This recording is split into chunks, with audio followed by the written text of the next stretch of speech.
नमस्कार.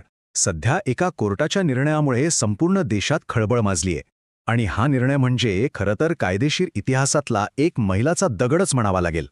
कारण आहे मद्रास हायकोर्टाच्या मदुराई बेंचने दिलेला एक निकाल. तब्बल 9 पोलिसांना फाशीची शिक्षा.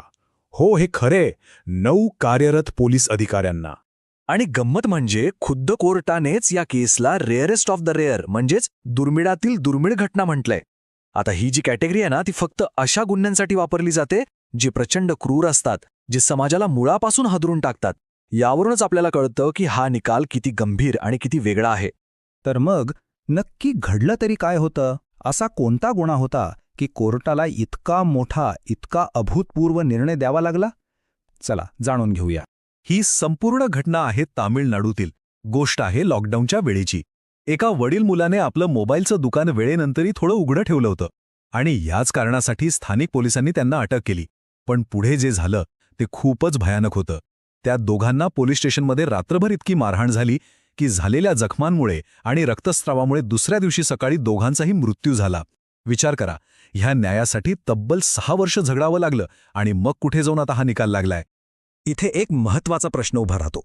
जे पोलीस, कायदा आणि सुव्यवस्थेचे रक्षक आहेत, त्यांच्यावरच कोर्ट एवढी मोठी कारवाई करूच कसं शकतं? तर याचं उत्तर दडलंय आपल्या भारतीय संविधानात. हाच तो मुद्दा आहे. ही केस आपल्याला थेट आपल्या संविधानाच्या ताकदीची ओळख करून देते. पण असा कुठला कायदा आहे, कुठलं कलम आहे जे कोर्टाला पोलिसांविरुद्ध इतका कठोर निर्णय देण्याचं बळ देतं? ते कलम आहे आर्टिकल 32. एकदम सोप्या भाषेत सांगायचं झालं तर हे कलम म्हणजे आपल्या सगळ्या मूलभूत हक्कांची एक प्रकारे गॅरंटी आहे. हे एक असं सुरक्षा कवच आहे की जर कोणी आपले हक्क हिसकावून घेण्याचा प्रयत्न केला तर आपण थेट सुप्रीम कोर्टात जाऊ शकतो. दुसरं तिसरं कुठेच नाही, डायरेक्ट सुप्रीम कोर्टात. या आर्टिकल 32चं महत्त्व किती आहे हे डॉक्टर बाबासाहेब आंबेडकरांच्या शब्दांवरूनच कळतं. त्यांनी या कलमाला संविधानाचा आत्मा आणि हृदय म्हटलं होतं. विचार करा, अख्ख्या संविधानाचं हृदय म्हणजे याची ताकद किती प्रचंड असेल. आणि इथे एक गोष्ट स्पष्ट समजून घ्यायला हवी. कोणाला अटक झाली म्हणजे त्याचे सगळे अधिकार संपले असं अजिबात नाही. त्याचे मूलभूत हक्क, आणि त्यातही सगळ्यात महत्त्वाचा म्हणजे जगण्याचा हक्क, तसाच कायम राहतो. आरोपीवर कितीही गंभीर गुन्हा असला तरी एकदा तो पोलिसांच्या ताब्यात आला की त्याच्या जीविताची आणि आरोग्याची संपूर्ण जबाबदारी ही सरकारची, पोलिसांची असते. आता या तामिळनाडूच्या निकालाचे पडसाद फक्त तिथेच थांबलेले नाहीयेत. त्याचे थेट पडसाद आपल्या महाराष्ट्रातही उमटायला लागलेत. कारण महाराष्ट्रातही अगदी अशीच एक केस सध्या सुरू आहे. ही केस आहे परभणी जिल्ह्यातली सोमनाथ सूर्यवंशी प्रकरण.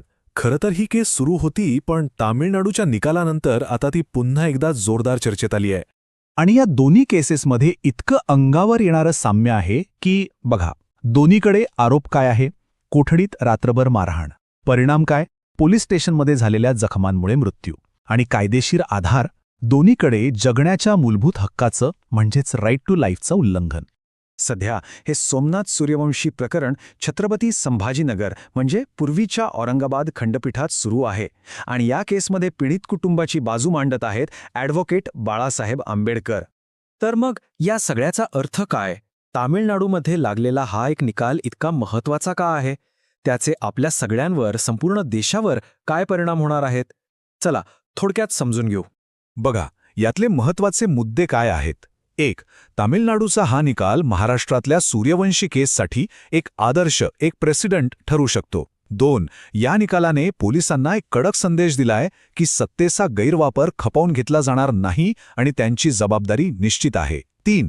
आपलं संविधान आणि त्यातलं कलम 32 हे सामान्य माणसासाठी किती मोठं शस्त्र आहे हे पुन्हा एकदा सिद्ध झालंय. आणि सर्वात शेवटी, एकाच वेळी 9 पोलीस अधिकाऱ्यांना अशी शिक्षा होणं ही फक्त भारतातच नाही तर जगभरात एक मोठी ऐतिहासिक घटना मानली जाते. पण मग एक प्रश्न मागे उरतोच. या दोन्ही केसेस खरंच एकसारख्या आहेत का?